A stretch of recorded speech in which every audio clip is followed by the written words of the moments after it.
Welcome to our channel. இன்றைக்கி வந்து பார்த்திங்கன்னா ஒரு சூப்பரான தமிழ்நாடு அரசு வேலை பற்றி தான் வந்து பார்க்க போகிறோம். ஸோ என்ன மாதிரியான வேலை அப்படிங்கிறது உங்களுக்கு நான் ஃபஸ்ட்டு வந்து சொல்லிடுறேன். ஸோ தூத்துக்குடி மாவட்டத்துலேருந்து வந்து பார்த்திங்கன்னா ரெவன்யூ டிபார்ட்மெண்ட்லேருந்து வேலைவாய்ப்பு வந்து அறிவிச்சிருக்காங்க.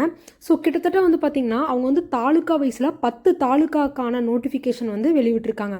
ஸோ நான் வந்து அதுலேருந்து ஒரு பிக் பண்ணி நான் ஒரே ஒரு தாலுக்கா மட்டும்தான் உங்களுக்கு நான் வந்து சொல்ல போகிறேன். ஸோ மித்த தாலுக்கா எல்லாமே வந்து பார்த்திங்கன்னா நான் உங்களுக்கு வந்து டிஸ்கிரிப்ஷனில் வந்து லிங்க் கொடுத்துட்றேன். ஸோ நீங்கள் உள்ளே போய் உங்களுக்கு எந்த தாலுக்கா வேணுமோ நீங்கள் ஓப்பன் பண்ணி பார்த்துடலாம். ஏன் ஒரு தாலுக்கா மட்டும்னா கிட்டத்தட்ட எல்லா தாலுக்காவுமே வந்து சேம் ஒரே நோட்டிஃபிகேஷன் மாதிரி தான் வந்து இருக்கும். ஸோ அதனால தான் நான் வந்து ஒரு தாலுக்காவை வந்து சொல்கிறேன். ஸோ மித்த தாலுக்கா எல்லாமே நான் டிஸ்கிரிப்ஷனில் லிங்க்கை கொடுக்குறேன், நீங்கள் உள்ளே போய் செக் பண்ணி பார்த்துக்கங்க. ஸோ அதில் ஃபஸ்ட்டு வந்து பார்த்திங்கன்னா உங்களுக்கு திருச்செந்தூர் வட்டம். ஸோ திருச்செந்தூர் தாலுக்காக்கான நோட்டிஃபிகேஷன் தான் நான் வந்து இப்போ வந்து உங்களுக்கு வந்து நான் வந்து சொல்ல போகிறேன். ஸோ எங்கேருந்து வந்திருக்குன்னு பாருங்கள். நான் ஆல்ரெடி சொன்ன மாதிரி தான் வருவாய் மற்றும் பேரிட மேலாண்மை துறையிலேருந்து தான் வந்து வந்திருக்கு.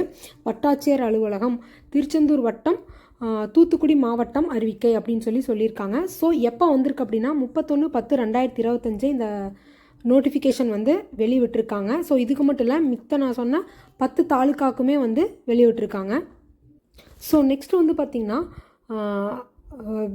விண்ணப்பங்கள் பெறப்படும் நாள், அதாவது வந்து பார்த்திங்கன்னா விண்ணப்பங்கள் எல்லாம் வந்து எப்போ வந்து பெறப்படும் அப்படின்னு வந்து பார்த்திங்கன்னா 1/11/2025 சனிக்கிழமையிலிருந்து, அதாவது அந்த டேட்டில் இருந்து 15/11/2025 சனிக்கிழமை 5:45 மணி வரைக்கும், அதாவது கிட்டத்தட்ட வந்து பார்த்திங்கன்னா ஒரு 15 நாள் டைம் கொடுக்குறாங்க. 1ஆம் தேதியிலிருந்து 15ஆம் தேதி வரைக்கும் உங்களுக்கு வந்து டைமு, 5:45 வரைக்கும் உங்களுக்கு டைமு. ஸோ நீங்கள் வந்து விண்ணப்பிக்கலாம் அப்படின்னு சொல்லியிருக்காங்க.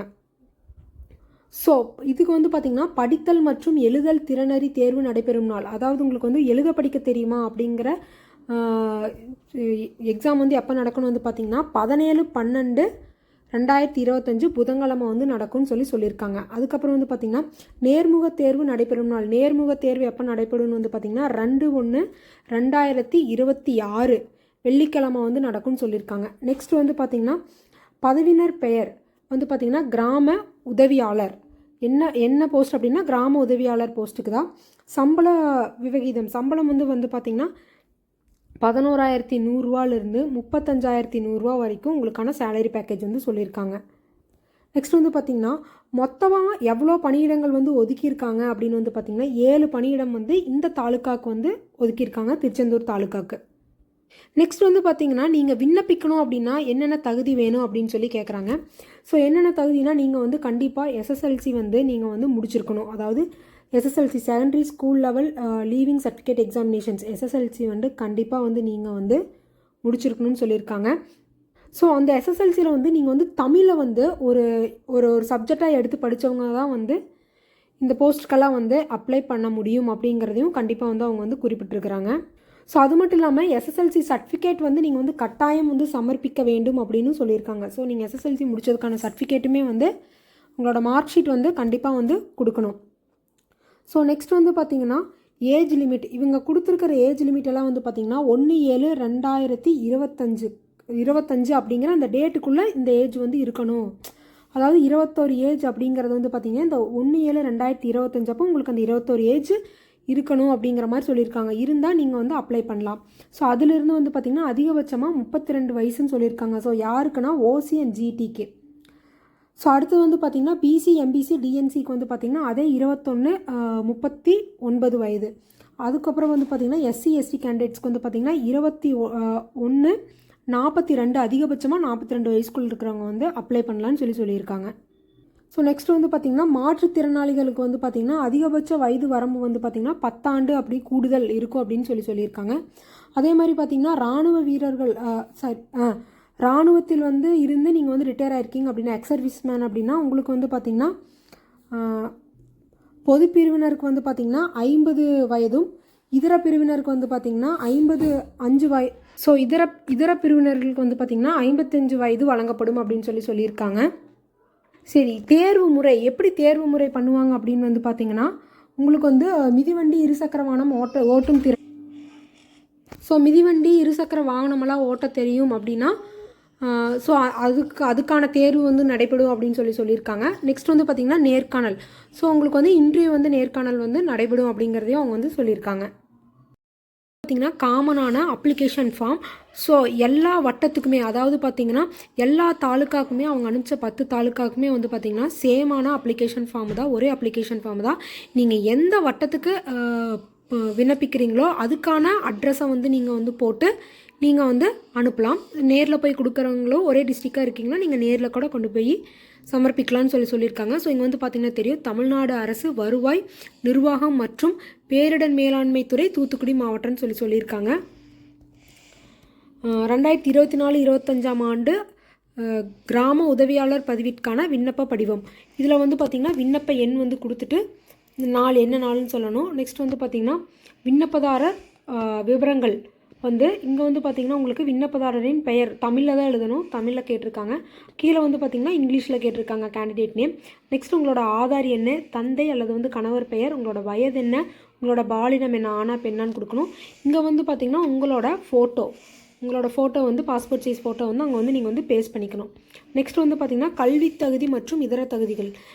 விண்ணப்பிக்கும் கிராமம், நீங்கள் எந்த கிராமத்துக்கு வந்து விண்ணப்பிக்கிறீங்க. இப்போ தூத்துக்குடி கிராமத்துக்கு விண்ணப்பிக்கிறீங்க, தூத்துக்குடியில் இருக்கிற கிராமத்துக்கு வந்து ஏதாவது கிராமத்துக்கு வந்து விண்ணப்பிக்கிறீங்கன்னா, நான் ஆல்ரெடி சொன்னேன்ல என்னென்ன கிராமம்னு சொல்லி, ஸோ அதில் எந்த கிராமம் அப்படின்னு சொல்லி நீங்கள் வந்து கொடுக்கணும். நெக்ஸ்ட் வந்து பார்த்திங்கன்னா விண்ணப்பிக்கும் வட்டம், என்ன வட்டத்துக்கு வந்து விண்ணப்பிக்கிறீங்க. இப்போ தூத்துக்குடி வட்டத்துக்கு விண்ணப்பிக்கிறீங்கன்னா தூத்துக்குடி வட்டம்னு சொல்லிவிட்டு அதில் எந்த கிராமத்துக்கு நீங்கள் விண்ணப்பிக்கிறீங்க அப்படிங்கிறத வந்து தெரிவிக்கணும். அதே மாதிரி 10 தாலுக்காலையுமே நீங்கள் எந்த கிராமத்துக்கு எந்த வட்டத்துக்கு விண்ணப்பிக்கிறீங்கிறது நீங்கள் இங்கே வந்து போடணும். நெக்ஸ்ட் வந்து பார்த்திங்கன்னா உங்களோட முகவரி போட்டு அஞ்சல் எண் வந்து கொடுக்கணும். அஞ்சல் எண் கொடுத்துட்டு வந்து பார்த்திங்கன்னா நெக்ஸ்ட் வந்து பார்த்திங்கன்னா தொலைபேசி எண், நெக்ஸ்ட் வந்து மின்னஞ்சல் முகவரி, உங்களோட இமெயில் ஐடி. நெக்ஸ்ட் வந்து பார்த்திங்கன்னா தேசியம், என்ன தேசியம், மதம், சாதி இதெல்லாமே வந்து கொடுத்துட்டு கல்வி தகுதி, அதுக்கு ஜாதிக்கு வந்து பார்த்திங்கன்னா ஜாதி சான்றிதழோட நகல் வந்து கேட்டிருக்காங்க. மேலே வந்து பார்த்திங்கன்னா இருப்பிடச் சான்றிதழுக்கு வந்து கண்டிப்பாக இருக்கப்பட வேண்டும் அப்படின்னு சொல்லியிருக்காங்க. ஸோ இருப்பிடச் சான்றிதழுமே வந்து கேட்டிருக்காங்க. ஸோ இது எல்லாமே வந்து ஜெராக்ஸ் தான் கேட்டிருக்காங்க, நீங்கள் வந்து ஒரிஜினல் வந்து கொடுக்கணுங்கிற அவசியம் வந்து கிடையாது. சரி, நெக்ஸ்ட் வந்து பார்த்திங்கன்னா கல்வி தகுதிக்கான சான்றிதழ் 10ஆம் வகுப்பு பொதுத் தேர்வு மதிப்பெண்ணுக்கு வந்து கண்டிப்பாக இருக்கப்பட வேண்டும்னு சொல்லியிருக்காங்க.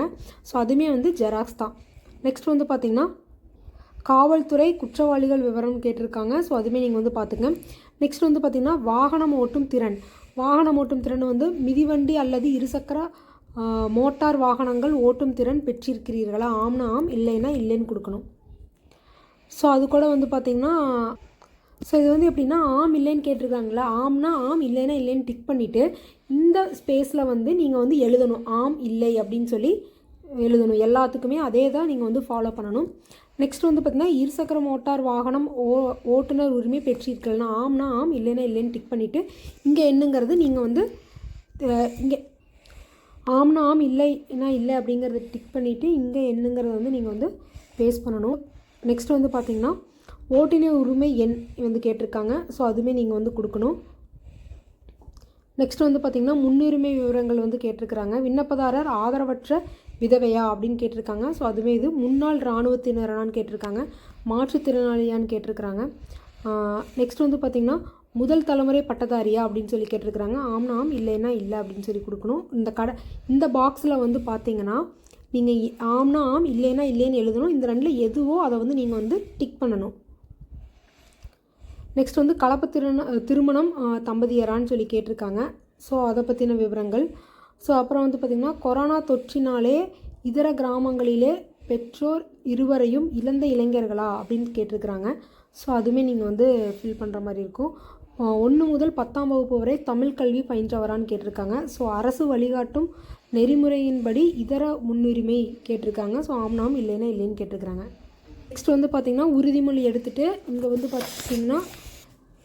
பார்த்திங்கன்னா உறுதிமொழி கேட்டிருக்காங்க. அதை படித்து பார்த்துட்டு இங்கே வந்து பார்த்திங்கன்னா என்ன இடம் நாள் கொடுத்துட்டு உங்களோட கையொப்பம் வந்து போட்டு உங்களோட சிக்னேச்சர் வந்து போட்டு எந்த தாலுக்காவுக்கு நீங்கள் அனுப்புகிறீங்களோ அந்த தாலுக்காவோட அட்ரஸை போட்டு நீங்கள் வந்து விண்ணப்பிக்கலாம் அப்படின்னு சொல்லியிருக்காங்க. ஸோ இந்த வீடியோ கண்டிப்பாக உங்களுக்கு யூஸ்ஃபுல்லாக இருக்கும்னு நினைக்கிறேன். ஸோ மித்த வட்டத்துக்கான எல்லா லிங்க்குமே வந்து நான் டிஸ்கிரிப்ஷனில் கொடுக்குறேன். இந்த அப்ளிகேஷன் ஃபார்முக்கான லிங்க்குமே நான் வந்து கொடுக்குறேன். நீங்கள் உள்ளே போய் செக் பண்ணி பார்த்துட்டு எந்த தாலுக்காவுக்கு எந்த கிராமத்துக்கு அப்ளை பண்ணுறீங்கன்னு சொல்லிவிட்டு நீங்கள் கரெக்டாக ஃபில் பண்ணி அதுக்கான அட்ரஸை போட்டு நீங்கள் வந்து அனுப்புங்க. ஸோ இந்த வீடியோ பிடிச்சிருந்தா லைக் பண்ணுங்கள். இந்த வீடியோ வந்து கண்டிப்பாக உங்கள் ஃப்ரெண்ட்ஸ் அண்ட் ஃபேமிலிஸ்க்கு வந்து ஷேர் பண்ணி விடுங்க. ஸோ இந்த மாதிரியான கவர்மெண்ட் ஜாப் நியூஸ்லாம் நீங்கள் உடனுக்குடனே தெரிஞ்சுக்கணும்னு நினச்சிங்கன்னா கண்டிப்பாக நம்ம சேனலை வந்து சப்ஸ்கிரைப் பண்ணி வச்சுக்கோங்க. தேங்க்யூ.